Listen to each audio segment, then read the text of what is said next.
Pai nosso que estais nos céus, santificado seja o vosso nome. Venha a nós o vosso reino, seja feita a vossa vontade, assim na terra como nos céus. O pão de cada dia dai-nos hoje, Senhor.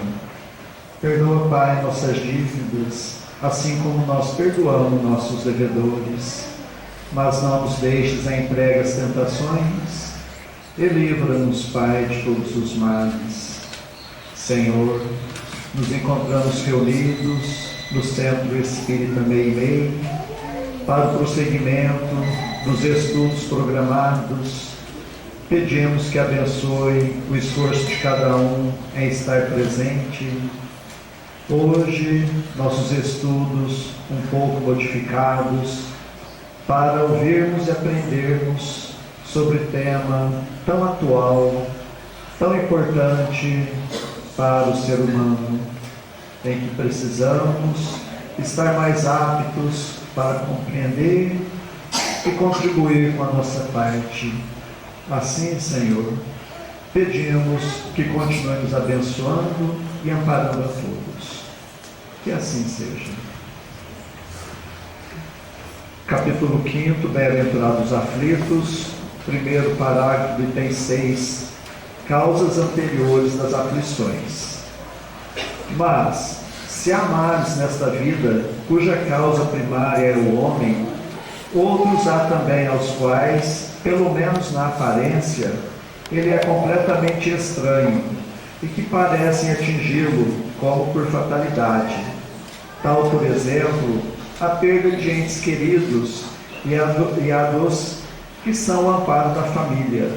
Tais ainda os acidentes que nenhuma previsão poderia impedir, os revés da fortuna que frustram todas as precauções aconselhadas pela prudência, os flagelos naturais, as enfermidades de nascença, sobretudo as que tiram a tantos infelizes os meios de ganhar a vida pelo trabalho, as deformidades, a idiotia, o cretinismo, etc.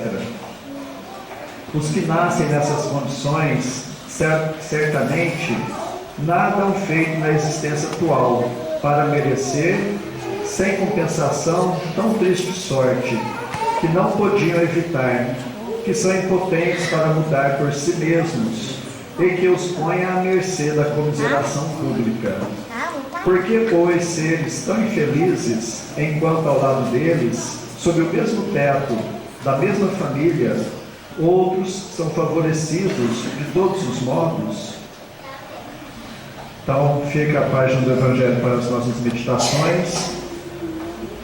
Para a abertura, na impossibilidade do Coral Casimiro de Abreu estar presente, nós convidamos a família Assis para cantar uma música para fazer a abertura à palestra que a Cristina vai proferir para nós todos.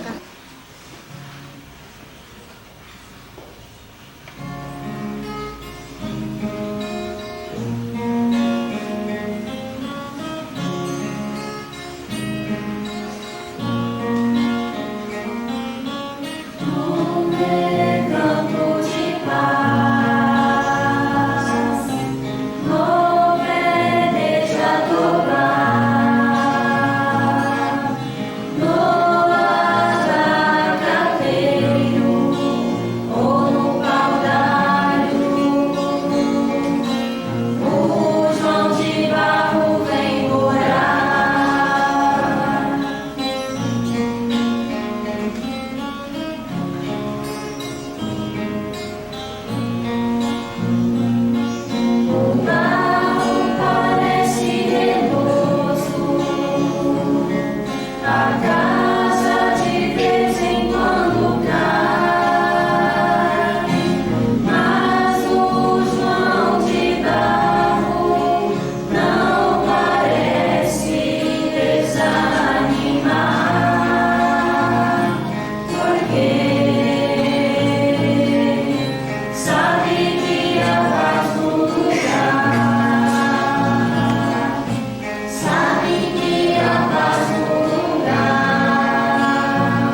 Bom, recentemente, há uns 10 dias, nós ouvimos em um vídeo uma senhora falando de primeiro, não tinha nada dessas doenças que apareceram hoje.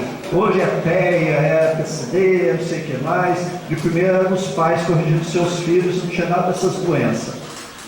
Aí nós pensando, analisando, a fala dela foi infeliz. Porque graças a Deus que a medicina está aí amparando essas situações em que muitas vezes a família se vê de um momento a outro com um familiar em uma necessidade diferenciada do que os outros. Então, a Cristina todos conhecem, ela se especializou, está se especializando neste assunto e vai falar sobre esse assunto para nós, para a gente entender um pouco mais sobre o que é que está acontecendo em termos da saúde, principalmente ambiental. Então nós convidamos a Cristina para usar a palavra. Muito obrigado pelo convite, por aceitar o convite.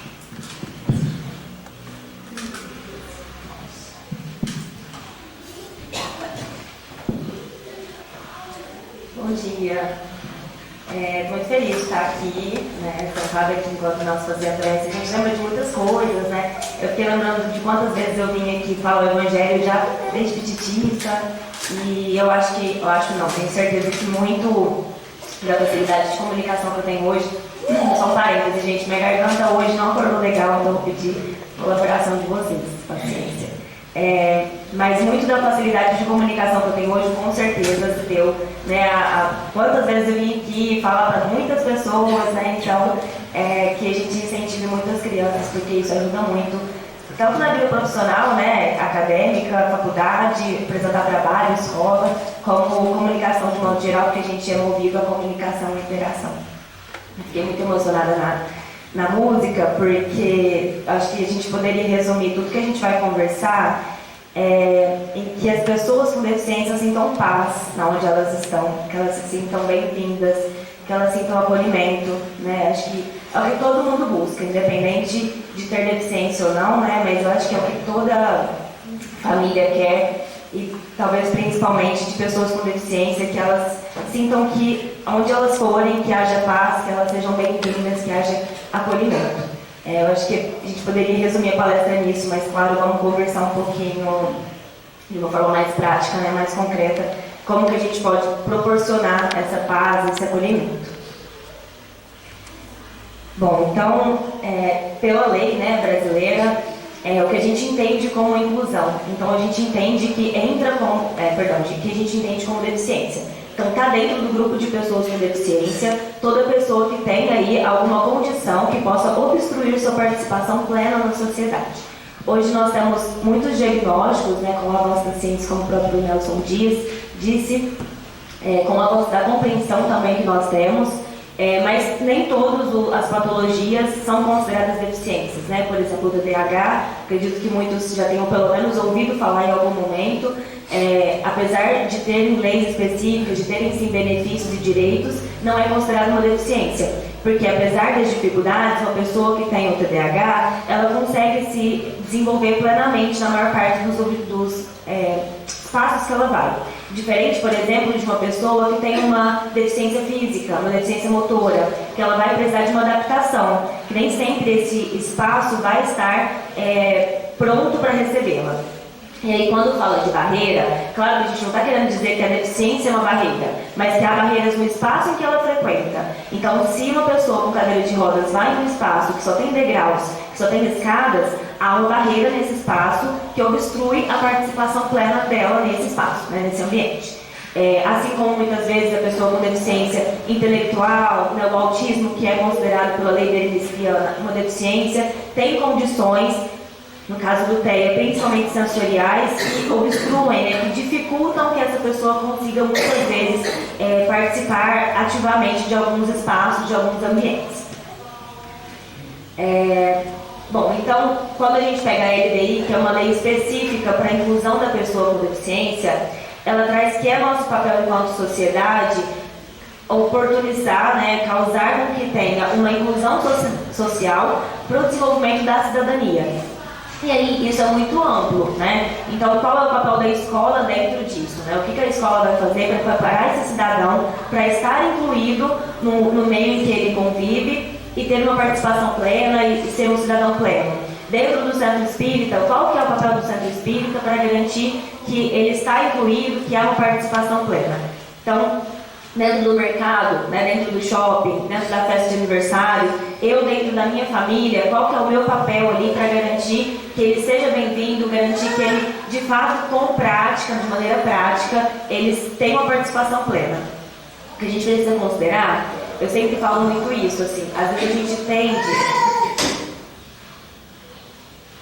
a dar conselhos relacionados, por exemplo, você não está sozinho, eu estou com você, mas eu penso que na maior parte das vezes a gente se vê sozinho, né? Por exemplo, a mãe de uma criança com deficiência, vou me colocar na posição de terapeuta, né? Nós estamos trabalhando com essa criança de segunda a sexta.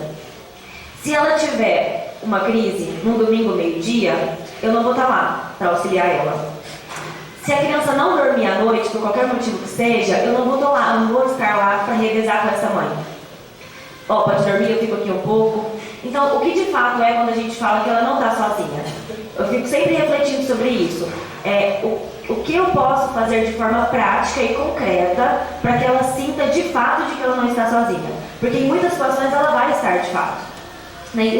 O que a minha fala faz com que ela tenha mais qualidade de vida? Porque eu não estou dizendo que de fato a gente deveria ir lá na casa dela e revezar para que ela durma, ou nós terapeutas deveríamos estar na casa dela no domingo, por exemplo. Nós temos as nossas limitações, assim como toda a sociedade também tem limitações. Mas dentro do que eu posso, o que eu estou fazendo para garantir que ela de fato se sinta bem-vinda, né? E eu acho que começa pelo simples ato da gente não julgar.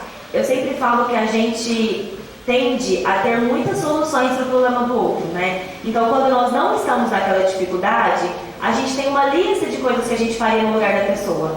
Porque no lugar dela eu faria de tal forma, eu faria assim, se fosse comigo eu faria dessa forma. Mas quando a gente está emocionalmente envolvido, quando nós estamos na dificuldade, são muitas as camadas. As dificuldades são muito diferentes, né? Então eu penso que o simples, entre aspas, porque não é simples, ato de não julgar já traz muita qualidade de vida. O fato da gente estar de fato querendo compreender, porque tem uma grande diferença de ouvir muitas coisas, e a gente, hoje com acesso à internet, a gente tem acesso a muita informação, mas eu posso ouvir muitas coisas e não necessariamente estar aberto a querer compreender sobre aquilo. Então eu acho que é a base, assim, a gente entender o não julgamento, como não julgar, e se colocar de fato numa posição de alguém que está aberto a compreender, né, dentro de todas as nossas limitações, no mínimo respeitar a dor que não dói em mim. Porque se não dói em mim, é mais fácil, é muito mais simples, né, quando está doendo só no outro. E aí nós temos hoje o avanço das nomenclaturas. E aí eu acho que esse é um ponto muito importante para a gente entender qual é o primeiro papel simples enquanto cidadão, que às vezes não tem uma pessoa com deficiência na família, não está ativamente dentro do que a gente chama a gente fala que é uma bolha, né? Eu, por exemplo, antes de entrar na minha área, eu nem sabia que existiam algumas profissões, porque eu não estava dentro dessa bolha de crianças que precisam ir a determinados especialistas, que precisam frequentar determinadas terapias. Então, muitas vezes, se a gente não está inserido dentro de alguma forma dessa bolha, a gente acaba ficando inerte a algumas informações. E aí, a gente tem o avanço da nomenclatura, né? Há muito tempo atrás, a gente chamava de mongoloide, de idiota, e não era incorreto. Na época não era pejorativo, era a nomenclatura realmente que utilizava. Tanto que na tradução do Livro dos Espíritos que eu tenho, chama de idiotia. Eu acho que, se não me engano, a passagem que o Nelson deu hoje também referiam como idiotia. E estava correto na época, está tudo certo. Na época era assim que era considerado. Depois mudou para excepcional, depois mudou para especial, depois mudou para deficiente, e hoje a nomenclatura correta é pessoa com deficiência. E aí, muitas vezes, a gente ouve as pessoas falando assim: mas hoje é muito cheio de nhenhenhé, muito cheio de mimimi, porque agora também não pode falar isso, na minha época não tinha isso, na minha época isso não era considerado pejorativo. Só que, gente, acho que todo mundo que está aqui sabe o quão difícil é existirem leis, saírem novas leis, quando tem um projeto de lei ele ser aprovado. Não é uma coisa que simplesmente alguém chega e fala, a gente queria que mudasse isso aqui. As pessoas falam, tudo bem, vamos mudar. Provavelmente é muita luta e tem que ter uma causa, uma justificativa realmente muito válida para aquilo ser alterado. Então, se há uma alteração na nomenclatura, entendam, tem muita luta por trás, tem uma justificativa muito nobre por trás disso. E aí, pelo simples fato de que por muitos anos, e infelizmente ainda é uma realidade em alguns espaços hoje, a pessoa com deficiência não era considerada uma pessoa, era considerada deficiente. E aí, se a gente chama de deficiente, a gente está considerando o quê? Só a deficiência dela. E a gente esquece que ela é uma pessoa. Ela é uma pessoa que tem necessidades, que tem desejos, que tem uma personalidade, que tem uma família por trás, que nem tudo tem a ver com a deficiência, tem coisas que tem a ver com a infância, tem coisas que tem a ver com o meio que ela está inserido, com a cultura, com o contexto que ela está inserida. E aí, se a gente desconsidera que ela é uma pessoa, a gente desconsidera muitas vezes necessidades simples e básicas. Com muita frequência eu vou em escolas, porque as escolas se chamam, olha, está tendo muita crise, está muito difícil de manejar o comportamento, e a gente vai até a escola para observar esse comportamento e tentar pensar em estratégias. E às vezes a gente chega na escola numa terça-feira, 3 horas da tarde, o sol rachando e a criança de moletom. Porque às vezes ela não tem autonomia para tirar e não tem comunicação para pedir para tirar. Ou às vezes ela não tem nem compreensão de que aquele desconforto vem do calor que ela está sentindo. Porque ela ainda não entendeu todas as sensações do corpo dela. E aí, se você está relacionado só à deficiência, se ele chora, você fala, tá chorando porque é autista. Tá chorando porque tem uma deficiência. Às vezes ele está com calor. Às vezes ele não dormiu bem à noite. E aí o quanto é importante a gente considerar aquela pessoa. Então, primeiro vamos considerar o que uma pessoa precisa de base para se desenvolver. E aí, claro, a gente precisa sim considerar as deficiências, porque talvez a dificuldade dela comunicar que ela está com calor, a dificuldade dela compreender que vem daquilo, ou a dificuldade dela pensar em estratégias de, peraí, ok, tem como resolver esse problema? Como que eu posso resolver de uma forma mais simples? Então, essas dificuldades vêm sim da deficiência, na maior parte das vezes. Mas eu preciso primeiro, que a gente fala assim, pensar no óbvio, né, no que uma criança nessa idade normalmente precisa. Porque às vezes a gente desconsidera completamente isso. Então, por isso a importância da gente utilizar a nomenclatura correta. É uma pessoa com deficiência, porque antes de qualquer coisa ela é uma pessoa. Eu vou falar um pouquinho sobre autismo, porque apesar de haver muitas deficiências, a gente sabe que o que a gente tem de maior prevalência, de maior dominância hoje é o autismo, e eu considero que é delicado falar que talvez seja uma das deficiências mais complexas hoje, porque eu acho que o complexo é muito relativo, né? Às vezes a gente tem uma mãe de uma criança que não anda, não se comunica, se alimenta só por sonda, e para a mãe está tudo simples, está tudo tranquilo. Enquanto a gente tem, às vezes, um pai que o filho não passou em medicina e para ele acabou, é o fim do mundo. E aí eu acho que é muito delicado a gente querer julgar também. Eu acho que cada um está dentro de um contexto diferente, com necessidades diferentes, então assim, eu acho que é um pouco delicado a gente falar isso aqui é complexo, isso aqui é simples. Porque, como eu disse, na posição do outro a gente sempre vai banalizar, a gente sempre acha que do outro é mais simples, né? Mas é de fato um transtorno bem complexo. Eu queria só trazer um contexto histórico, porque esse contexto histórico traz muitas justificativas do porquê que a gente pensa muitas coisas como a gente pensa hoje, ou a gente ouve muito do que a gente ouve hoje. Então, tem muitas informações ali, mas eu vou focar nas principais. Quando o primeiro autor que começou a observar pessoas com autismo e falar, nossa, porque até então o autismo era considerado esquizofrenia infantil. E ele começou a observar e falou, eu acho que não, acho que a gente não está falando de esquizofrenia, eu acredito que seja outro transtorno. Chama Leo Kanner. E aí ele falou, vou chamar de autismo. Mas o Leo Kanner não se baseou em ciência, em evidências. E aí ele começou a afirmar que aquelas crianças tinham aquelas deficiências, tinham aqueles sintomas por conta das mães. Elas tinham mães muito frias, que não queriam ter tido aquelas crianças, não queriam terem se tornado mães, e a criança sentia aquela falta de amor e por isso não se desenvolvia, por isso não se comunicava, não interagia. Depois veio Lacan, falou, não, eu não acredito que seja por isso, porque eu conheço muitas mães de pessoas com autismo que dão amor aos seus filhos, que desejaram muito essa gestação. Eu acho que não são mães, que aí o Leo Kanner chamou de mãe geladeira, né? Então, mães muito frias. Aí veio lá, ela falou, não acho que seja isso. Eu acho que é o oposto disso. São mães crocodilo, mães que super protegem demais os seus filhos e não deixam eles se desenvolver. E aí, gente, hoje a ciência já comprovou que não tem nenhuma relação com a causa das mães, não tem relação com as mães. Porque se tivesse, se a gente falasse, a falta de amor faz com que pessoas com autismo, pessoas com deficiência, se tornem pessoas com deficiência, então nos orfanatos, por exemplo, nós deveríamos ter apenas pessoas com autismo. Porque todas que estão lá, de alguma forma, foram negligenciadas de afeto. Foram negligenciadas e por isso foram retiradas da mãe. Então, todas as pessoas no orfanato deveriam ter autismo. Então, assim, saibam interpretar. Eu não estou querendo dizer que a falta de afeto, que a falta de amor não prejudica o desenvolvimento. Com certeza prejudica e a ciência já comprovou isso.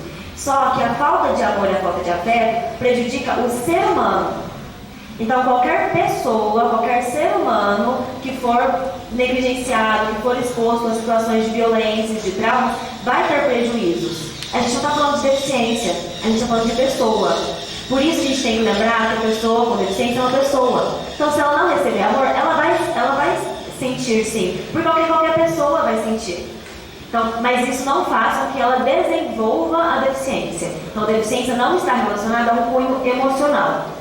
E aí é um estudo empírico, né, feito com mais de 1 milhão de famílias, onde eles estudaram o genoma, né, o DNA das pessoas, entenderam que há alterações nos genes. E aí é isso que justifica a causa do autismo. Então não está relacionado a uma questão emocional. Então, dentro do autismo, né, a gente sabe que mais de 80% vem de uma genética herdada, que pode ser dada por parte da mãe ou por parte do pai.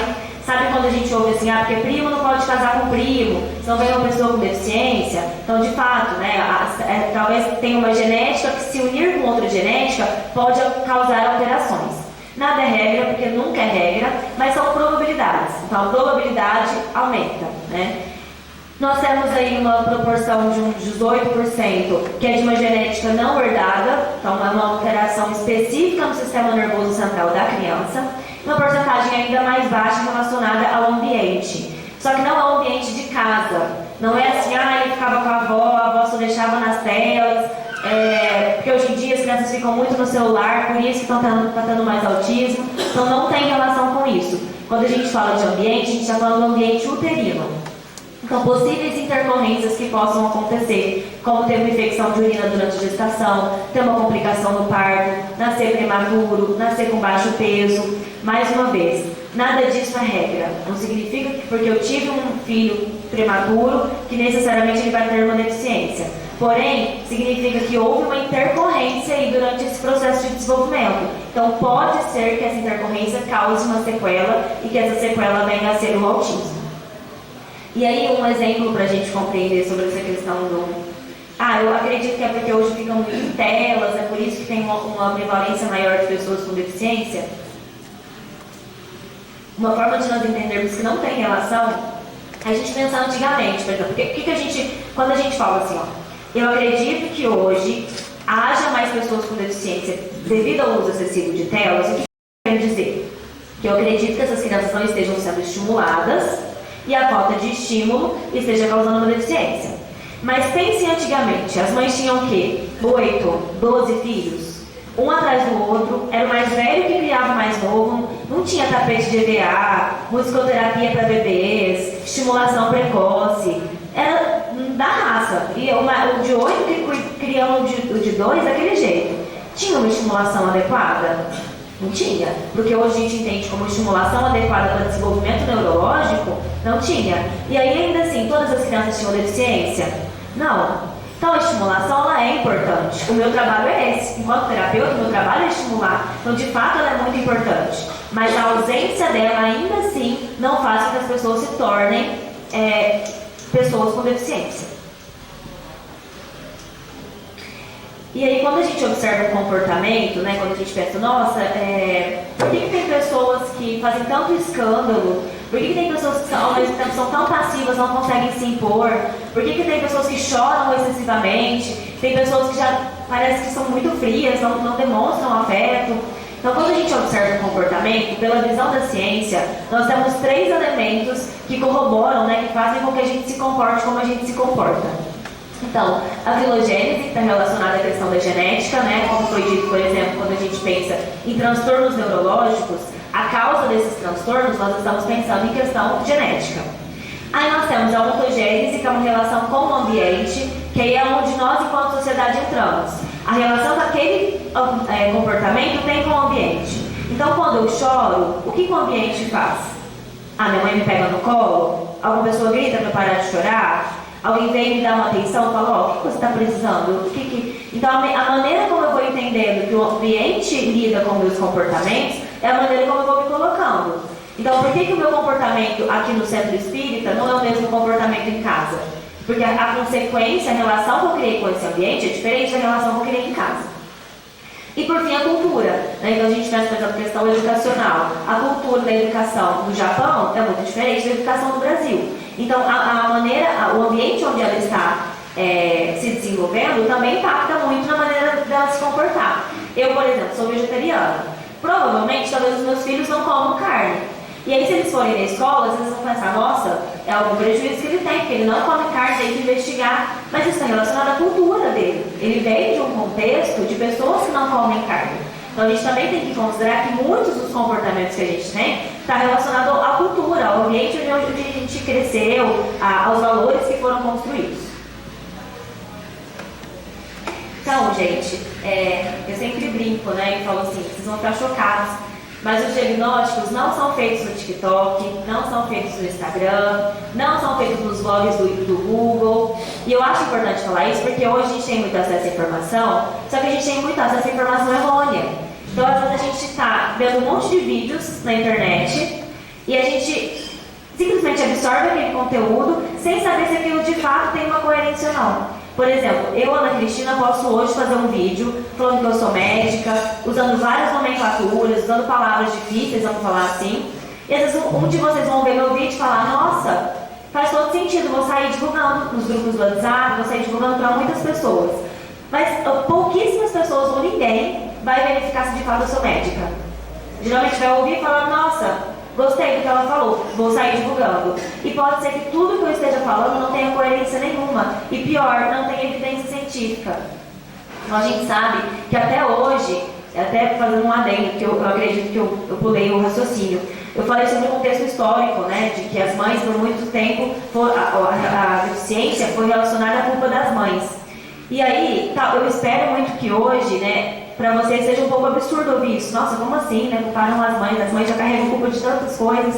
Só que a gente sabe que ainda hoje, em 2025, a gente tem uma sociedade que muitas vezes culpabiliza as mães. E a gente tem mães fragilizadas, precisando de acolhimento, e uma sociedade falando, não, mas é culpa sua isso. Então, que não sejamos nós que estejamos nessa posição. A gente fala de culpar as mães, porque normalmente as mães que tomam mais frente, né? Eu falo pela clínica mesmo. De 100% dos pacientes que a gente deve conhecer 2% dos pais. A maioria dos pais, falando do sexo masculino, a gente não conhece. A gente sabe, espera, né, que aqui no centro seja uma postura diferente, que os pais estejam de fato assumindo o papel que precisam assumir. Mas a gente fala muito das mães porque, na maior parte das vezes, elas que estão nessa linha de frente, né? Na linha de frente, principalmente de serem culpabilizadas. Então, que não sejamos nós que estejamos aí. E aí, gente, às vezes a gente faz isso em comentários sutis. Às vezes a gente não vira e fala, eu acho que a culpa é sua. Mas a gente vira e fala, ah, mas você não está deixando ele muito na televisão? Ah, mas na gestação, você comeu direitinho? E aí, gente, não estou falando que isso não seja prejudicial, mas nesse momento não é isso que essa mãe está precisando ouvir. Ela está precisando de acolhimento agora. Está precisando de alguém falando, não sei sobre isso, mas vamos então tentar procurar um especialista, vamos sentar para conversar. Nossa, eu fiquei sabendo de tal coisa, você já leu sobre isso? Nossa, eu conheço uma mãe que está passando por essa mesma situação. Talvez conversar com ela está dentro do mesmo contexto que você, possa auxiliar. Então, ainda assim, a gente vai chegar um momento de talvez a gente falar, olha, o excesso de telas é prejudicial. E aí, gente, o excesso de telas é prejudicial para qualquer ser humano. Mais uma vez, a gente não está falando de autismo. Aqui a gente está falando de pessoa. Qualquer um de nós que passarmos tempo excessivo em telas, vamos ter prejuízos. Porque está relacionado ao cérebro humano. Então, esse aqui é o documento oficial para fechar diagnósticos. Então, se eu tenho uma suspeita do meu filho, da minha sogra, da criança que eu estou evangelizando, se eu tenho alguma queixa, né, de que eu acredito que essa pessoa possa ter algum diagnóstico, aí aqui a gente está falando de diagnósticos neurológicos, tá? A gente tem o CID, que é um outro documento que aborda todos os tipos de doenças, de patologias. Então, lá no CID, por exemplo, vai ter quais são os critérios para você ter diabetes. Então, ela está falando, você vai ter que ter alteração nesse exame. Quais são os critérios para você ter Covid? Tem que ter esse sintoma. Então, quando a gente está falando de doenças, de modo geral, a gente está falando do CID. Quando a gente está falando de transtornos neurológicos, de questões psiquiátricas, aí a gente está falando desse documento aqui, que é o DSM-5-TR. Então, é aqui que ficam quais são os critérios para a gente fechar um diagnóstico. E aí, os critérios, eles são muito extensos. Não é só como muitos vídeos apresentam. Se seu filho não olha nos seus olhos, ele tem autismo. Gente, a criança não olhar nos nossos olhos pode ter inúmeras justificativas. E esse comportamento isolado não justifica necessariamente ela ter uma deficiência. Assim como também, não está lá falando que ainda há uma compreensão de muitas pessoas que para ela ser considerada uma pessoa com deficiência, ela tem que estar batendo a cabeça na parede e babando. Então, a gente já está em 2025 e a gente sabe que pessoas com deficiência têm capacidade de se desenvolver. Então, a compreensão que a gente tinha de, mas ele fala, mas ele é tão inteligente, isso está muito carregado de preconceito. Porque o que a gente está querendo dizer então? Eu acreditava que pessoas com deficiência não tinham inteligência. Mas ele é tão inteligente, pessoas com deficiência se desenvolvem, têm capacidade de compreender, de aprender a ler, escrever, falar, porque todos nós, independente de nós termos deficiência ou não, nós somos diferentes. Nós temos facilidades, nós temos dificuldades. Ninguém aqui é ótimo em tudo. Eu, por exemplo, tenho uma dificuldade extrema em matemática. E ainda assim eu tenho nenhuma deficiência. E aí, mais uma vez, a importância de nós lembrarmos que são pessoas com deficiência. É uma pessoa. Então, ele vai ter coisas que ele tem facilidade, coisas que ele tem dificuldade. Ele não vai ser idêntico ao outro, mesmo que eles tenham a mesma deficiência. Porque ele está inserido num outro contexto, ele tem outras oportunidades e ele tem um outro cérebro que vai absorver esses estímulos de forma diferente. Onde que tá a minha vida aí? Deixa eu repor a garganta, tá?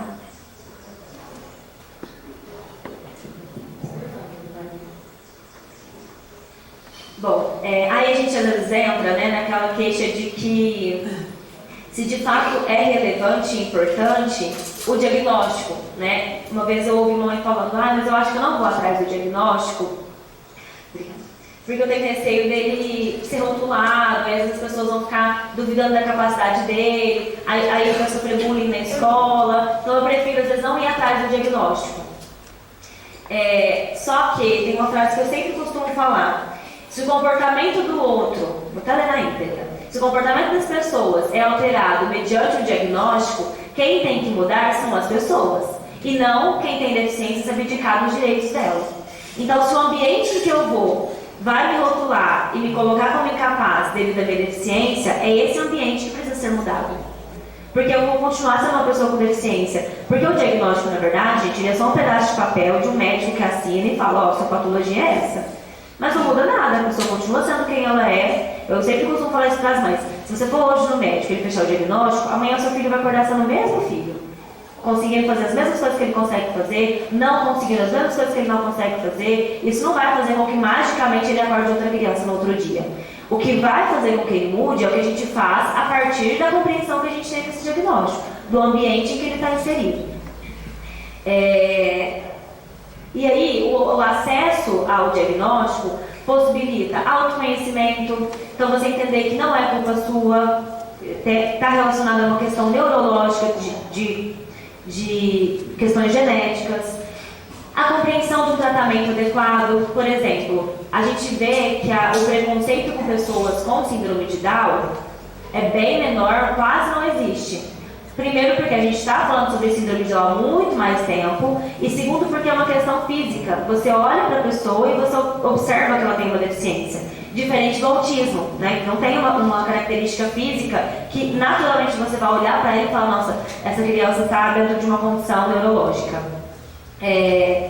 E aí, quando a gente pensa no caso da síndrome de Down ou de outras deficiências que têm características físicas, o tratamento muitas vezes é muito precoce. Às vezes, na própria gestação, na verdade, o ideal é que isso aconteça, no próprio ultrassom, a mãe já fica sabendo que ela vai ter um filho com síndrome de Down. Então, ela já começa a estudar, a se preparar, ver onde que ela precisa levar, qual é o tratamento. Enquanto que as pessoas com autismo, elas vão ter diagnóstico aos 2, 3, 5 anos. Então, é muito mais tardio esse tratamento. Então, quanto antes ela recebe o diagnóstico, antes ela inicia o tratamento. E aí, agora falando de questões legais, né, na legislação, ela tem direito à terapia gratuita, ela tem direito a um acompanhamento especializado na escola, a adaptações, seja na escola, seja nos espaços físicos, onde é que ela vá. Então, abre muitas portas. Então, por isso que o diagnóstico ele não é só um rótulo, ele traz muita compreensão, ele traz muito acesso à informação, ele traz muita qualidade de vida, que eu acho que é isso. Uma vez uma senhora me perguntou, as crianças vão lá na clínica, e aí vocês vão curar elas? Eu falei, não, né, nós não vamos curar. Ela falou assim, então por que vocês fazem isso? E é uma pergunta muito inteligente, realmente, só por que vocês ficam fazendo porque a família, as crianças do instituto muitas vezes ficam 8 horas por dia em terapia, é uma terapia intensiva. E aí, por que então tudo isso de terapia, né, e a criança tão novinha, porque a gente está buscando qualidade de vida. Então, ela vai continuar sendo quem ela é. Então, se ela tem autismo, ela vai continuar tendo autismo, ela não vai ser curada, porque é uma condição neurológica. Está ali desde o nascimento e vai permanecer. Mas se ela tenha mais qualidade de vida, que ela consiga se comunicar melhor. E aí, gente, às vezes comunicar coisas simples, comunicar que a barriga está doendo, comunicar que está com calor, até questões mais complexas, conseguir morar sozinho, ter uma independência, fazer uma faculdade, se desenvolver. Por que, né, que a gente está aqui hoje conversando sobre isso? A última pesquisa de 2023 coloca que a cada 36 crianças que nascem, uma tem autismo. Se a gente pega há 20 anos atrás, em 2000, era uma a cada 150. Então, eu costumo falar assim, cada vez mais vai dar conta de todo mundo. Então, não é mais dar conta só da família que tem uma pessoa com deficiência. Porque no meu trabalho eu vou conviver com pessoas com deficiência, nos espaços públicos em que eu vou, no centro espírita em que eu frequento, cada vez mais vão ter pessoas com deficiência. Então, a gente precisa entender que é dar conta de todo mundo. E o que a gente vai fazer a respeito, né? Como a gente vai lidar com isso. E aí, pensando enquanto ciência, eu já vou entrar na questão espírita, mas pensando enquanto ciência, o que justifica o aumento da prevalência das pessoas com deficiência, a gente tem o fator de que hoje a gente tem muito mais compreensão. Então, antes, às vezes a gente, por exemplo, uma vez um conhecido falou que o filho da vizinha tinha desencarnado e eles ficaram sabendo que ela tinha esse filho quando ele desencarnou, porque até então ninguém nem sabia que ela tinha esse filho. Por quê? Porque ele ficava o dia todo preso dentro de casa porque ele era uma pessoa com deficiência. E eu não estou falando isso para julgar essa mãe, porque ela sabe das dificuldades, dos motivos pelos quais ela precisou fazer com que o filho ficasse só em casa. Muito provavelmente por não ter uma sociedade pronta para recebê-lo. Mas assim, olha o quanto era grave. E quantos não tinham deficiência, não tinham diagnóstico, perdão? Quantos eram escondidos, principalmente quando nasciam em berços ricos, né, de famílias ricas, que era motivo de vergonha? Então, isso justifica muito o porquê. Não é que as pessoas com deficiência não estavam ali, mas elas eram escondidas, elas eram negligenciadas, ou elas tinham um espaço que elas podiam frequentar. Então, esse lugar aqui você pode ir. Então, é da sua casa para esse lugar, desse lugar para sua casa. É ali que você é bem-vindo. Os outros espaços você não pode ir. Então, é muito fácil a gente falar que não existia. Não estava dentro do meu círculo, não estava dentro dos lugares em que eu frequentava. As escolas, por exemplo, depois que a gente trouxe a questão da inclusão, do direito da pessoa com deficiência frequentar escolas regulares, escolas comuns, é onde veio à tona a quantidade de crianças com deficiência que a gente tem. Porque até então, elas tinham uma escola específica que elas poderiam ir. E aí, pensem vocês que são pais e que são mães. Quando vocês vão colocar as crianças numa escola, quais são os critérios que vocês têm? Se eu tiver alguma indicação, se eu conheço algum professor que trabalha lá, se eu vou conseguir pagar a mensalidade, se é próximo da minha casa. Normalmente é isso que a gente considera. Se tem um bom ensino, são critérios básicos. Agora, se o seu filho tem deficiência, não pode ter nenhum critério. O seu critério vai ali. Então, é um direito que deveria ser simples. Não, mas espera, é uma escola, eu quero escolher qual escola colocar, qual indicação eu tive. Então, é um direito que a gente fala que é básico, acesso à educação. E aí, então, a compreensão da sociedade faz com que hoje a gente tenha uma prevalência maior, mas tem também outra justificativa. Como foi dito, intercorrências no parto, intercorrências nos primeiros meses de gestação, de desenvolvimento, podem acarretar em prejuízos neurológicos. Então, prematuridade, baixo peso, tudo pode trazer sequelas para o bebê. E aí antes, bebês que nasciam prematuros, bebês que tinham intercorrências, eles não sobreviviam, porque a gente não tinha uma ciência avançada, uma UTI avançada para conseguir fazer com que essas crianças sobrevivessem. Hoje nós temos. Então nós estamos recebendo cada vez mais na sociedade crianças que ficaram com sequelas de partos, de complicações e que sobreviveram. Então isso também justifica o porquê da prevalência, do aumento de casos que a gente observa hoje. Tá. E aí, a gente queria indicar esse livro, que ele é muito didático, Autismo e Espiritismo. Ele traz exemplos concretos de como receber uma pessoa com deficiência na casa espírita, como adaptar uma evangelização, como conversar com o grupo em que ela está inserido. Eu achei muito prático mesmo, assim, é uma linguagem muito simples, muito relacionada também às obras básicas, enfim, então eu acho que vale a pena a leitura. O que eles trazem? Que eles entendem, né, que o DNA está ligado ao perispírito. E como a gente sabe, o espiritismo ele caminha junto com a ciência. E assim como a ciência já comprovou, o autismo está relacionado à formação do DNA, às alterações genéticas. Então, o que o autor traz como compreensão do espiritismo? Que ele altera, a partir do DNA, esse DNA altera os padrões de vibração mental. Essa vibração mental a gente constrói ao longo das nossas vidas. À medida em que a gente vai reencarnando, a gente vai modificando e evoluindo a nossa vibração mental. E aí, essa vibração mental está totalmente relacionada ao DNA, está relacionado ao nosso perispírito. E impacta, aí ele trouxe como justificativa, né? O que o Espiritismo entende como justificativa para as pessoas com deficiência, inclusive para a prevalência cada vez maior. Então, que impacta nas gerações futuras. À medida em que a gente aumenta a nossa vibração mental, a gente traz pensamentos mais nobres, a gente impacta em novas gerações, que é a transição planetária, né? Essa é a ideia, a gente estar sempre evoluindo. E aí ele traz, eu até coloquei em negrito, que também uma das justificativas das deficiências nas famílias é para unir as famílias.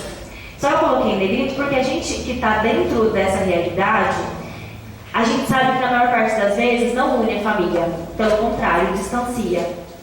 E aí, mais uma vez, quando nós estamos de fora da situação, às vezes é muito simples a gente falar: gente, mas como que esse pai negligenciou o filho? Como que abandonou e deixou sozinho com a mãe? Como que não fez o papel dele? Só que às vezes a gente tem pessoas que, se o filho tira uma nota baixa, é o fim do mundo. Uma nota baixa, nem estou falando de dificuldades extremas, de não conseguir se alimentar, de não conseguir se comunicar. Às vezes a gente tem pais que não sabem, não fazem ideia do que o filho está estudando na escola. Então, qual é essa participação que a gente está julgando? Porque às vezes a gente julga o pai que negligenciou, que saiu completamente de casa. Mas quantos pais estão dentro de casa e estão negligenciando os filhos?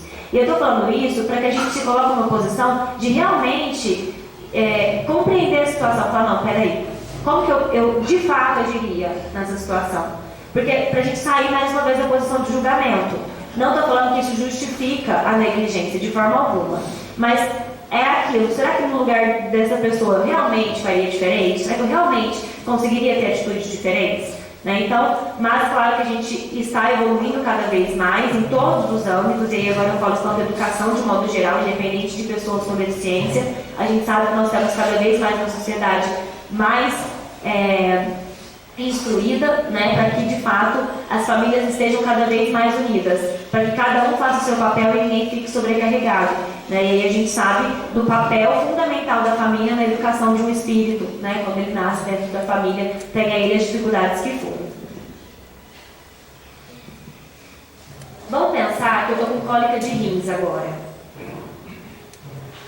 Eu imagino que vocês, se eu perguntar, né, vocês conseguem sentir qual é a dor que eu estou sentindo, a intensidade? Não, vocês não conseguem sentir. Quem nunca teve uma cólica de rins, menor ainda. Então, às vezes pode imaginar, falar, já ouvi falar que dói muito, nossa, uma vez meu pai teve, rolou de dor, mas eu não sei exatamente como é, porque eu nunca vivi aquilo.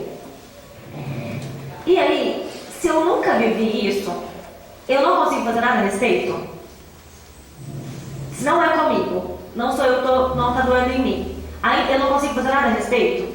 Então, mesmo que não esteja doendo em mim, eu posso, opa, deixa eu ver. Bom, eu posso te indicar um médico, que eu fiquei sabendo que é bom, eu posso comprar uma medicação, que pode ser que alivie, eu posso ter mais compreensão, falar, não pode ficar mais sentado hoje, se está com dor, pode deixar que eu tomo frente aqui, pode deixar que eu faço. Então, será que a dor precisa doer em mim para eu falar, agora é relevante, agora eu vou fazer algo a respeito?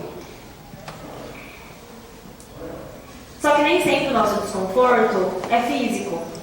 A gente está falando de cólica de rins, a gente está falando de algo um pouco mais palpável. Só que nem sempre o nosso desconforto é físico. A gente fala muito sobre a importância do acolhimento, eu vou falar um pouco mais pra frente também do afeto, com relação às crianças. E o que a gente ouve muito, eu ouço pelo menos, é que antigamente não tinha trauma, antigamente não tinha bullying, que hoje em dia, né, as crianças, a sociedade, essa geração está muito doída. Mas então, por que a gente tem tantos adultos com depressão? Tantos adultos com ansiedade? São sequelas de traumas que foram vivenciados na infância. E eu acho que mais triste ainda é você nem se dar conta de qual é o seu trauma. Você realmente está falando que não tenho nenhum, que você não vai conseguir curar o que você não compreendeu. E aí, quantas dores que nós sentimos não são físicas? Quantas dores nós sentimos são emocionais, são psicológicas? Alguém tem dúvida de que essa criança tenha deficiência? Vamos lá, gente. Alguém tem dúvida? Não, acredito que não. Tem características físicas que indicam isso, né? Ele está numa cadeira de roda, tem uma atrofia nas mãos, a própria expressão, o formato da cabeça. Então, tem características físicas que me indicam que ele tem uma deficiência. Alguém tem dúvida de que ela está sofrendo? Sim ou não? Sim? Não tem nada, na verdade, né, que indique que ela esteja sofrendo. E aí, cada um vai com relação ao que é a sua própria perspectiva de sofrimento. Então, quando eu estou em sofrimento, eu fico deitada. Quando eu estou em sofrimento, eu choro. Quando eu estou em sofrimento, eu fico irritada. Então, cada um vai ter uma reação diferente. E aí, quando a gente pergunta, alguém tem dúvidas de que ela esteja sofrendo? Cada um vai puxar na memória qual é a própria referência de sofrimento que tem. Então, a gente talvez tenha dúvidas. Talvez eu olhe para ela e fale, eu acredito que ela não esteja em sofrimento. Ainda assim, isso garante que ela não esteja em sofrimento? Muitas vezes ela pode estar, e acho que a gente já passou da época de saber que o sofrimento nem sempre ele é demonstrado chorando. Quantas pessoas estão sorrindo e estão em constante sofrimento? E alguém tem dúvidas se essa criança tem uma deficiência? Porque nem sempre é físico. Então nem sempre eu vou olhar e vou falar, nossa, essa criança tem uma deficiência. Muitas vezes quando eu vejo uma criança com um prejuízo global, né, em várias áreas, prejuízo motor, prejuízo cognitivo, em várias áreas do desenvolvimento, é palpável para mim. Eu falo, essa criança tem uma deficiência, vamos ter paciência com ela, vamos adaptar, vamos ajudar, vamos colocar à disposição da mãe. Só que às vezes, se eu não estou vendo, se não é palpável para mim, eu já não me coloco nessa posição. E se a gente está no centro espírita, a gente fala tanto de fé, a fé não é palpável. Deus não é palpável. Eu nunca vi Deus, nunca toquei Deus para falar, eu acredito que isso seja verídico. E ainda assim, eu tenho condições que fazem com que eu acredite que Ele existe. Por quê? Porque eu estou aberta a querer compreender Deus. Porque se eu vou ficar rígida e falar, não, nunca vi. Não existe, nunca vi. Agora, se eu estou aberta a compreender, eu consigo entender outros elementos que me fazem compreender que existe Deus. E a mesma coisa da deficiência. Se a gente está rígido na ideia de que não, mas eu não estou vendo, mas ele fala, aí é aquilo. A gente tem pessoas que às vezes não sabem como fazer, e está tudo bem, todo mundo está aprendendo, mas infelizmente nós temos pessoas que não querem saber como fazer, que não querem aprender. Então, não, eu penso assim, desde que eu nasci é assim, e aí é aquele questionamento: será que nós estamos fazendo parte da transição planetária? Porque o mundo está evoluindo, a gente já está em 2025, e às vezes eu estou presa em compreensões que eu tinha há 20 anos atrás. Nós não temos as mesmas dores, as mesmas necessidades.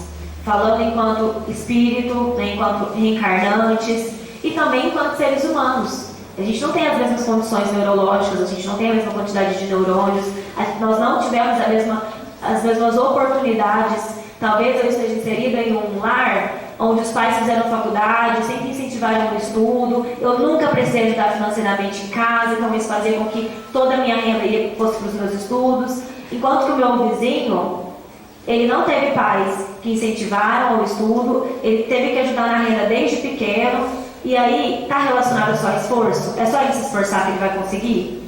Nosso ponto de partida não é o mesmo. Eu já comecei na frente, só pelo simples fato de eu não precisar ajudar financeiramente em casa. O meu dinheiro ia só para os meus estudos. Então, significa que ele não é capaz de se desenvolver? De forma alguma. Mas o ponto de partida dele é diferente. Então, talvez os resultados também sejam diferentes. E aí, quantas vezes a gente banaliza a nossa própria dor, né? Se a gente não acolhe a nossa própria dor, fica mais difícil ainda a gente acolher a dor do outro. Porque se nem eu sentindo, no fundo, o quanto dói em mim, como que eu vou conseguir acessar o que dói no outro? Se eu banalizo o que dói em mim, o do outro, então, aí é mais simples ainda eu banalizar. E a gente vem, muitas vezes, de uma geração de que a gente precisa sofrer muito. E assim, gente, sofrimento faz parte. Nós estamos no planeta Terra, planeta de provas e expiações, faz parte, nós vamos ter sofrimentos. E muitos que nós mesmos plantamos, que nós estamos colhendo mediante as escolhas que nós fizemos em outras vidas, nessas vidas. O sofrimento faz parte, é inevitável. Porém, a gente precisa alinhar as expectativas. Porque às vezes a gente está querendo causar um sofrimento na criança, justificando que ela precisa sofrer agora, porque quando ela estiver adulta é difícil. Mas agora ela é uma criança. E aí, o que a gente pensa é, se desde a infância ela é exposta a muitas situações de estresse, quando ela chega na vida adulta, o estoque de estresse já está muito alto. E aí é um pulo para a depressão, é um pulo para a ansiedade. Agora, se eu tive uma infância, que a gente não está falando que não tem que ter frustração, que a gente não está falando que não tem que ter limite, mas é cabível porque ela dá conta naquela fase que ela está vivendo, das habilidades que ela tem naquele momento. Se eu dou um sofrimento que vai existir, mas que é equilibrado, ela chega na vida adulta com um estoque mais baixo, com mais condições de ser assertivo, mediante conflitos, mediante dificuldades, que cada vez vai ser pior. Quanto mais velho a gente fica, mais demandas a gente tem, é natural, é um desenvolvimento. A quem muito foi dado, muito será cobrado. Quanto mais responsabilidades eu tenho, mais questões para resolver eu tenho, mais vezes eu tenho que me posicionar, mais os meus valores vão vir à tona. Então, qual decisão eu preciso tomar? Mediante tudo que eu aprendi desde o nascimento. Mas é cabível porque a gente dá conta dentro de cada situação.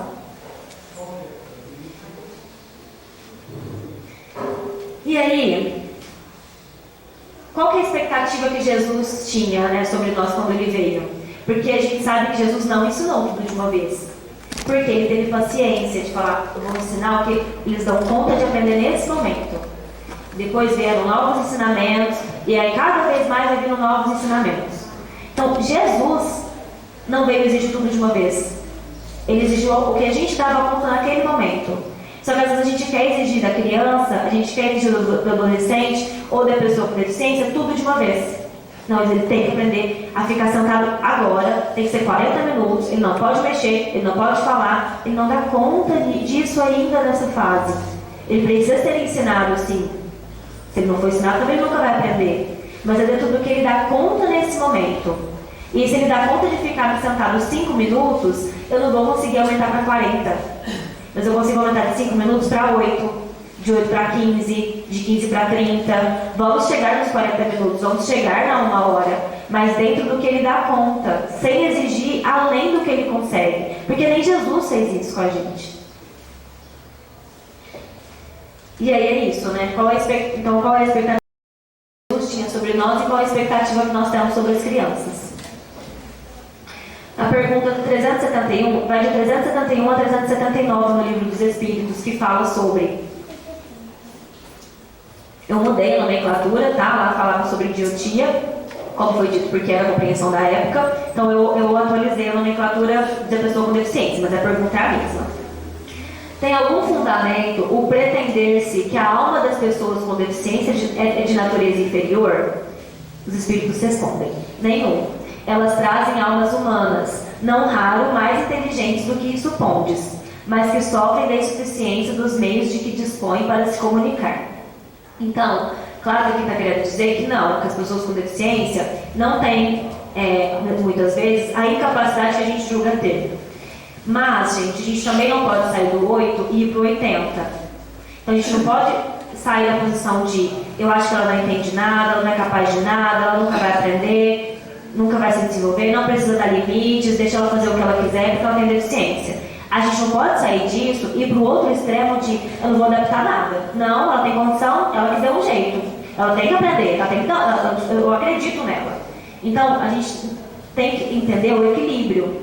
Então, eu acredito que ela é capaz de se desenvolver e eu vou garantir oportunidades para que esse desenvolvimento aconteça, mas dentro do que é equilibrado e possível, lembrando de pessoa. Então, ela é uma criança, às vezes nenhuma criança vai dar conta de fazer isso que a gente está exigindo nesse momento. É um adolescente, então, o que a gente consegue exigir dentro dessa fase que a gente está vivendo? Aí eu encontrei alguns autores falando muito sobre, de uma palestra falando de pessoas falando especificamente sobre o autismo, que indivíduos com autismo encarnados, né, tinham sido suicidas em outras vidas, outros relacionando a outros tipos de fatalidades, de dívidas. Mas, gente, em que é relevante para mim, enquanto espírita, saber qual é a causa pelo qual aquela pessoa veio com aquela deficiência? A minha caridade depende disso? O bem que eu vou fazer depende, deixa eu ver então, o que você fez em outra vida, que é dependendo, eu te dou oportunidades, dependendo eu te incluo, dependendo não. Então não, a gente sabe que, e quem de nós não temos dívidas? Porque a gente tem que tomar cuidado para não entrar nesse tabu, porque a gente entra no tabu de que as pessoas com deficiência em outra vida fez tal. Gente, quem de nós não fizemos? Quem de nós aqui somos missionários que não temos dívidas? E qual é a relevância de cada um de nós sabermos qualquer coisa que nós fizemos em outra vida? Nenhuma. Então, assim, eu entendo que os autores trazem, faz parte dos estudos, não estou julgando isso, mas na prática, nós enquanto espíritas, isso não é relevante. No que eu vou fazer a partir da deficiência que o outro tem, pouco importa isso, porque para a minha evolução e para a evolução do planeta, eu vou fazer a caridade indistintamente, independente de qual é a dívida que ele tem, porque quem de nós não temos dívidas? E aí, quando a gente pensa no desenvolvimento, agora voltando para a ciência, tá? A gente tem necessidades. E aí, a gente tem as mais simples, né, e vai avançando para as mais complexas. E tudo que a gente vai aprender depende da gente estar com essa pirâmide organizada. As necessidades básicas que nós temos é fisiológico. Então, comer bem, ter uma boa noite de sono, estar hidratado. Então, questões fisiológicas. A próxima que vem, nós nos falando de uma maneira bem resumida, nós nos sentimos seguros na casa que nós estamos, nos lugares em que nós vamos. O próximo está relacionado a afeto, amor, a relacionamento, a gente receber afeto. E aí, eu acho que para a gente pensar, né, o que depende da casa espírita, o que depende da religião? Que as pessoas possam se sentir seguras onde elas vão. E segurança, gente, não é só, claro, né, ter alguém vigiando os carros, ter alguém vendo se não tem ninguém entrando aqui de uma forma que vai colocar o outro em risco, mas se sentir seguro e eu poder ser quem eu sou. Claro, dentro dos limites de cada espaço, que não significa que cada um vai fazer o que quer, todo espaço tem limites, natural. Se for no banco, por exemplo, tem limites. Dentro da nossa própria casa tem limites do que a gente vai fazer. Mas que eu me sinta segura, que eu possa ser como eu sou. E amor e afeto é a base que precisa ter. Que a gente sinta que a gente é acolhido onde nós estamos, onde nós vamos, que nós sintamos que nós somos bem-vindos onde nós estamos. E aí, o quanto Jesus nos ensinou por meio do afeto? Porque às vezes a gente vira e fala, não, mas de vez em quando você precisa dar um grito com a criança mesmo. De vez em quando precisa bater mesmo. Em momento algum, Jesus usou de violência. Claro, nós estamos ainda aprendendo, claro, nós ainda somos, somos seres muito errantes. Mas a gente tem muitos exemplos de como conduzir por meio do afeto, por meio do amor, sem ser por meio do medo, sem ser por meio da imposição de poder. Porque às vezes a gente está colocando limites apenas pelo luxo da imposição de poder. Apenas para falar, eu sou o adulto aqui, quem manda sou eu. Às vezes não é pensando no desenvolvimento dele. Mais uma vez, eu não estou querendo dizer que limites não são importantes. Só que adequar esses limites para as condições que o outro tem de entender em cada momento. E aí a condição de um é muito diferente da condição do outro, porque nós somos seres individuais. E que isso seja feito por meio do afeto. Né? E aí eu acho que assim, mais uma vez, nós somos muito diferentes na nossa casa e no centro espírita. Né? É natural, nós temos outras liberdades, nós temos outros hábitos. E aí é claro que a gente precisa ter amor e afeto e caridade dentro do nosso lar. Principalmente, né? Porque são as pessoas em que a gente mais tem afeto. Mas a gente ainda às vezes tem muita dificuldade em muitas situações. Mas que pelo menos no centro espírita, o tempo todo haja afeto. Pelo menos aqui o tempo todo haja caridade. E aí, um ponto importante para a gente pensar. Se eu, por exemplo, virar e falar, Tati, pega uma água para mim? E ela fala, só um minutinho, Ana, eu vou pegar. Aí eu continuo falando, passo um tempo e falo, Tati, eu acho que você esqueceu, você pega água pra mim? Falando, peraí, só um minutinho que eu já pego. Eu continuo falando, e aí, eu estou esperando, eu pedi para esperar, eu estou esperando.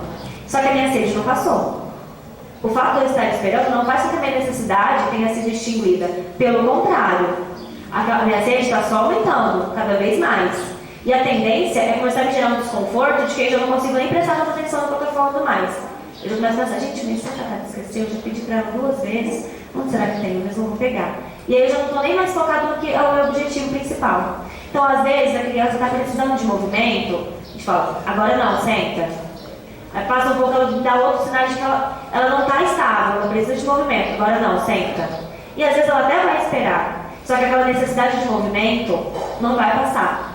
E aí faz com que. Aí é onde a gente pensa, qual é o real sentido da educação ter? Porque por fim ela já não está nem ouvindo mais, ela não está absorvendo mais, ela já está dispersando as outras crianças. Então a gente fala, não, mas tem que ficar. A que custo?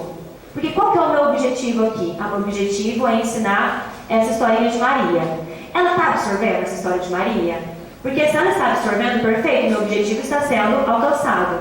Agora, se ela não está conseguindo absorver, qual é o sentido de eu continuar exigindo algo que não está me levando mais próximo do meu objetivo? E aí, dentro do que é possível, não dá para todas as crianças correrem dentro da sala de evangelização por N motivos, por N fatores.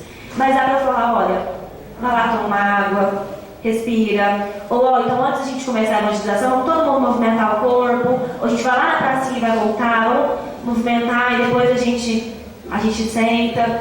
Porque, não, é o que eu falei, a necessidade, a privação não extingue a necessidade. Você privar ele daquilo não faz com que ele não tenha necessidade daquilo. E quando a gente pensa em questão neurológica, a maior parte das crianças não tem o tempo de concentração que nós temos. O córtex pré-frontal não está formado ainda para ter aquela condição. E aí, quando a gente pensa numa criança hiperativa, numa criança com deficiência, essa necessidade às vezes aumenta ainda mais. Alguns exemplos de acolhimento.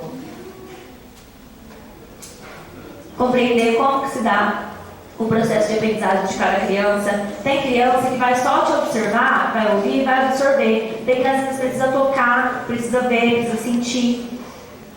Adequar as expectativas das capacidades, que foi dito. Permitir o acesso a recursos que tragam estabilidade emocional. Se a gente não está estável emocionalmente, a gente não consegue aprender.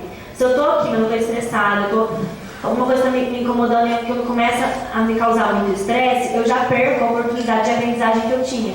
Então, se ele trouxer um ursinho de casa, se aquilo vai fazer com que ele se sinta mais estável, por que não oportunizar isso? E aí, às vezes, é algo que a gente enfrenta em muitas escolas, né? A gente tem muitos pacientes, eles não querem entrar na sala, não querem entrar na escola. E a gente fala, olha, deixa eu trazer uma cartinha da patrulha canina que isso já vai facilitar. Ah, não, mas não dá, só todas as crianças vão querer, perde o foco. E aí, nesse caso específico, a gente conversou com a professora e falou, a gente pode fazer um teste? Se não funcionar, a gente retira. E aí, o nosso teste foi planejado. Então, a gente levou as cartinhas, nós deixamos todas as crianças verem. Então, já mata a ansiedade, já deixa pegar, ver. Vocês viram? Então, o fulaninho precisa ficar com essas cartinhas para ele conseguir ficar mais tranquilo. Vamos cada um falar o que deixa mais tranquilo? Ah, eu fico tranquila quando a professora não grita. Ah, eu fico tranquila quando eu ouço o passarinho. Ok, e ele fica tranquilo quando ele tem a cartinha. a gente explicou, a gente orientou, a gente diminuiu a ansiedade e a gente flui. É diferente de entrar e falar, ó, não é pra pegar, hein? É dele, todo mundo presta atenção aqui. Fulano, eu tô falando, presta atenção. Olha a diferença, olha onde está o afeto. O diálogo fraterno, que é citado no livro que eu comentei, e aí o autor traz sobre a disposição de compreender. Então, nós estarmos de fato abertos a compreender. A evangelização, ele cita muito sobre Pestalozzi, e ele falou quanto a gente ainda está distante, né, de conseguir, às vezes, atuar como Pestalozzi atuou. E é onde ele traz muita questão do afeto, que estava presente em toda a atuação de Pestalozzi. Falar com um grupo de evangelização a respeito das diferenças. Quem de nós não somos diferentes, né? Às vezes a gente ouve muitos pais falando assim, porque a gente tem que respeitar, porque nós somos todos iguais. Gente, é a maior mentira, nós não somos todos iguais. Nós temos que respeitar porque nós somos todos diferentes. Porque às vezes a gente vê algumas crianças sofrendo bullying, discriminação nas escolas, e a gente pensa, gente, o que esses pais estão orientando em casa? Às vezes o pai fala, não, eu sempre falo pra ele, tem que respeitar, que é todo mundo igual. Mas aí ele chega na escola, você não é igual a mim. Sua cor de pele é diferente. Você não é igual a mim, você anda com muleta. Você não é igual a mim, você não consegue tirar notas boas. Então nós temos que respeitar porque nós somos todos diferentes. E isso independente de deficiência. Nós somos diferentes por características físicas, por questões neurológicas. Aí eu coloquei na íntegra o que o autor trouxe. Mesmo que ele não consiga acompanhar a turma de forma perceptível, estará atendendo ao ambiente. Seus canais perceptivos, físicos e espirituais, estão a receber estímulos de alto nível de afeto, desde que haja o afeto presente, né, no ambiente. A aproximação sucessiva, né, então a gente dividiu o nosso objetivo em mini etapas. Então, qual que é o meu objetivo final? Ele entrar na evangelização e ficar 40 minutos sentado, focado no que a evangelizadora está propondo. Então, eu vou ter que dividir isso em mini etapas. Então, primeiro ele aceitar entrar no centro, depois ele aceitar ficar na pracinha, depois ele aceitar ficar dentro da sala por 5 minutos, depois por 10 minutos, até eu conseguir, de fato, chegar no objetivo final. A família, e aí, tudo que está em itálico, né, está deitadinho, é que eu tirei na íntegra do livro. Então, o autor traz que a família precisa se sentir que é bem-vinda. Ele também cita sobre o evangelizador negativo sobre inclusão. Isso aqui fala do autor. E ele sugere o livro Pensamento e Vida, de Emmanuel. E é aquilo, tornar a inclusão importante para si, né? Então tem que ser algo relevante para nós. Porque se é uma causa minha, eu não banalizo a dor do outro e eu me coloco à disposição para contribuir dentro do que eu posso. A última, para a gente, o nosso pedido para a gente deixar uns minutinhos de perguntas. Crises podem acontecer.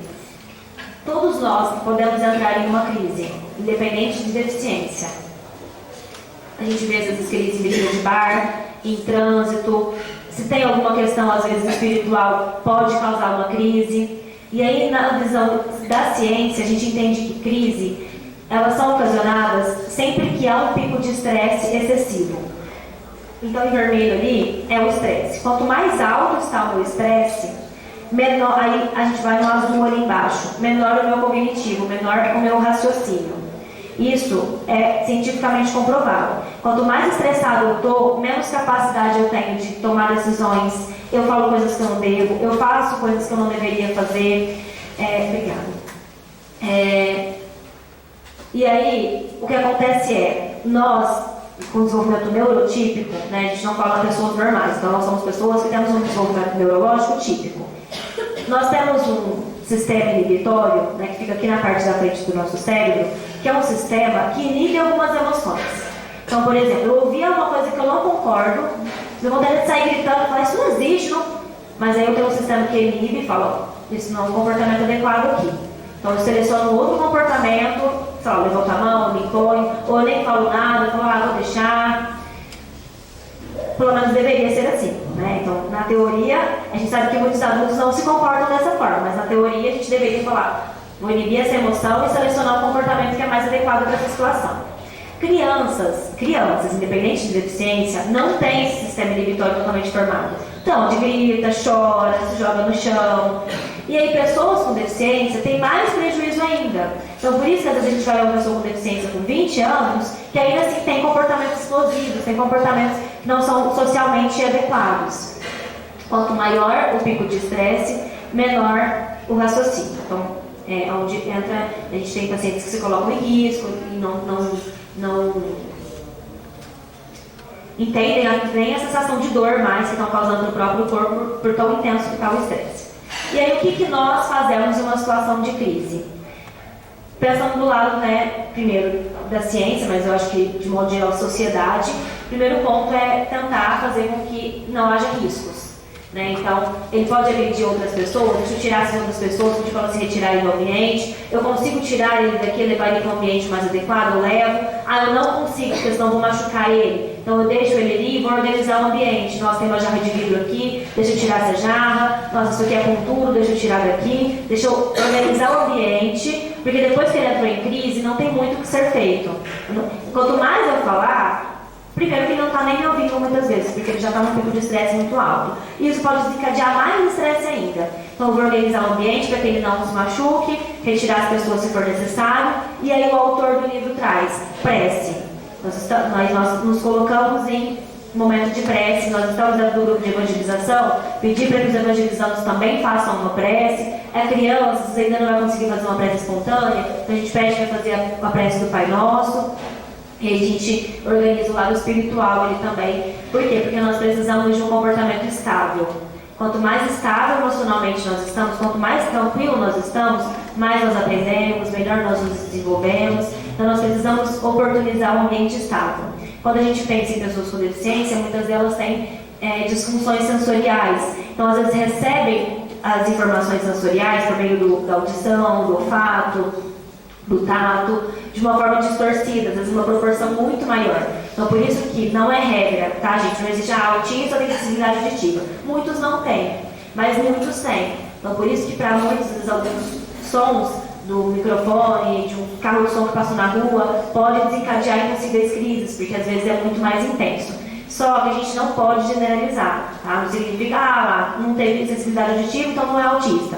Porque cada ser é único e isso não é uma regra, é a maneira como vai manifestar. Às vezes não tem sensibilidade auditiva, mas tem sensibilidade do tato, do toque. Mas é isso, a gente se manter sempre em estado de prece. Aí a última questão que o autor traz é que sempre existe um caminho para se alcançar o coração, desde que a gente esteja aberto para isso. É isso. Desculpa, eu tentei correr um pouquinho, que eu fiquei de olho no relógio lá, eu falo muito se deixar. Obrigada, é isso. Pessoal, temos 3 minutinhos. Se alguém tiver uma pergunta bem objetiva, que tenha dúvida e quiser fazer, pode aproveitar. Eu só queria só dar um depoimento. 2 minutos. É que o acolhimento que a Ana falou, a gente tem que acolher. Eu sou mãe, né? Sou professora também de educação especial, a gente está muito vivo isso dentro de mim. Na sexta-feira, de algum tempo para cá, faz 1 ano e meio, mais ou menos, ela não consegue mais estar dentro do local do centro. Eu vejo que são questões muito sensoriais mesmo, então ela faz muito estereotipia. E na sexta-feira eu fiz um teste, porque o centro estava mais vazio. Eu falei bem baixinho dela, Linha, vamos entrar um pouquinho? Se você não conseguir, não vai sair com você. Aí eu olhei o ambiente, aqui na frente tinha bastante lugar, mas eu escolhi ficar lá atrás, estava mais tranquilo. E nós conseguimos ficar a reunião inteira. Ela nem fez muito estereotipia vocal, porque ela faz muito estereotipia vocal quando ela precisa se autorizar. Então, assim, aí você pode mesmo entender o que o outro já consegue fazer. E também não desistir, porque se eu for desistir, eu ficar, não, agora eu vou ficar só lá fora com ela, vou andar pra cima. E foi muito bom, né? Ela ficou tranquila na sexta-feira. E é muito bom. E outra coisa importante que eu penso na área da educação. Quando nós vamos cobrar a criança, muitos pensam que cobra dela como uma criança normal na hora do comportamento, mas na hora da parte didática, pedagógica, que é cobrar como um deficiente. A gente tem que mudar o nosso olhar sobre isso. Entender a criança nas suas particularidades e o acolhimento e esse afeto tem que fazer parte da nossa vida com todas as crianças. É isso. Nós observamos mesmo sexta-feira, a Clara ela participou, ficou bem tranquila ali, não interferiu em nada. Eu fiquei preocupado por causa da psicografia, mas não teve nenhuma intercorrência. E também, eu acho que vale a gente fazer observação, foi falado na criança, mas também quando o adulto começa a ter alguns problemas neurológicos, a gente tem a compreensão, porque ela vai exigir também, tanto como uma criança. né? Ou física ou mental, uma adaptação que nós temos de ir tendo essa percepção muitas vezes do local onde estamos. Acreditamos que uma grande aprendizado que nós temos que ter, seja família, seja professor, seja onde estivermos, a questão do limite que tem que ter, porque realmente tem que ter limite. Porque imagina numa casa, se não dá um limite para uma criança que tem uma necessidade especial, vai mexer no fogão e vai se queimar, vai pegar um forno, vai pegar uma faca. Então tem que ser esse limite. Agora, como o aprendizado é esse? Como a gente dar esse limite para a criança ou o idoso, ou uma situação assim? Que acho que é o desafio nosso, é esse. É compreender, porque uma mãe, um pai, uma família, cuidar, ter uma criança 24 horas hiperativa, não é fácil, porque ela não quer. Então, eu tenho uma vizinha que tem um filho assim, e a gente escuta o grito dela quase que o tempo inteiro, mas o menino não para um minuto. Ela jogando bola, e gritando, e correndo, e falando, e mexendo aqui e tal, e ela atrás ali tentando conter a situação dele. Então não é fácil mesmo, realmente é um aprendizado que nós vamos ter de fazer. E feliz daqueles que buscam e vão atrás e de se instruir para como proporcionar uma melhor situação para a criança ou adulto, que é o objetivo que a Cristina veio falar, esse aprendizado que nós temos de ter e essa capacidade de ver e nos colocar no lugar muitas vezes da pessoa, ou da mãe ou do pai, e ver a situação dela. Não é fácil. Mais um ponto, Cristina? Então nós agradecemos muito a participação da Cristina, lembrando-se dela desde pequenininha, comentando o Evangelho, nas atividades aqui, e para nós é uma alegria ver pessoas da nossa convivência com a responsabilidade que estão tendo no seu campo que escolheu profissional, na família. Tantas famílias estão se formando com pessoas jovens que passaram por aqui, e isso nos traz muita esperança de um futuro muito promissor, pessoas responsáveis, cuidando também de onde está inserida. Então, nós agradecemos muito a oportunidade de ter a Cristina aqui e o comentário, a palestra que ela fez para nós.